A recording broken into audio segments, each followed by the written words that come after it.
Hey, what's up? This is Marcus with Beat Skills, and in today's video, I get to introduce you to our latest plugin, which is called Recraft. And this is going to be your lo-fi go-to plugin. It has everything you need all in one plugin with 5 different modules. We have over 200 presets for you to go through to make it really easy to get that great lo-fi sound. And there will be some expansion packs coming later on. All right, let's get into it. What I'm going to do with this is break this down from top to bottom, and then we'll go to the 5 different modules. So if you start at the very top, you have your power on, power off switch, which is your bypass switch. And this is going to bypass all the modules, everything on the plugin right here. Next to that, we have your input and your output. And then we have a mix knob as well. And this is a global mix knob. So this is going to affect how much of the actual effect that you have globally. So for every module, this affects every module, but it also has individual mix knobs on every module as well, which is a really cool feature. All right, so if we come over to the far right hand corner, we have which is called tooltips. And if you click on the tooltips and you come over to the tape mod and you hover over any of the buttons, it will show you what they do and what they control. The tooltips is a global feature, and it shows you on every individual module what the controls are controlling. All right, let's work our way down to the bottom. If we come down to the very bottom left hand corner, we have the compressor. The C lets you control the amount of the compressor. And we come over to the EQ, you have your low pass and your high pass filter. And then next to that, we have your peak filter. And then you have your Q, which is the width. And then you also have your gain control right here. Now we come over to the spatial. As you can see, you have the X, which is going to control the crossover frequency for the spatial expander. And then you have the W for the width, which you can do to mono, and then you can do the stereo and really get some wide effects from that. So this is also a resizable plugin, and you can put this to any size you want, which is always a great feature to have on any plugin. And if you click here on texture, this will take you to all kinds of different textures that we have, ambiences, Foleys, and everything like that. But there's one more thing that you can do with texture, and that is load your own samples. So if you record anything that you want to put in there to possibly use in Retract, you can do that. So what I'm going to do now is go through all 5 of the modules and add each one in so you can hear what each one of the effects is doing. Now, as I said before, you do have the option to put these in whatever order that you want to have these in. So I think I'm going to stick with the texture being first, put the tape mod second, pressure, then reverb, and then have the motion last. And that might switch up, but I'm going to move those around as well as we get further in, so you can get an idea of what that is doing too when you switch the order of the modules. Also, each one of the modules have an individual bypass, which you can see right here. That means it's on, this is off, and it has it for each module, as well as the bypass up top, which is the global bypass, which is going to bypass the whole plugin. All right, so we're going to start with the texture first, and this is going to be where you can add anything from, you know, ambient soundscapes to Foley to vinyl, whatever you want to add. So we're going to start with this first.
All right, so that is all I have for you today. You can grab Recraft now at beatskills.com.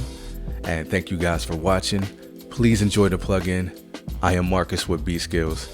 Peace until next time.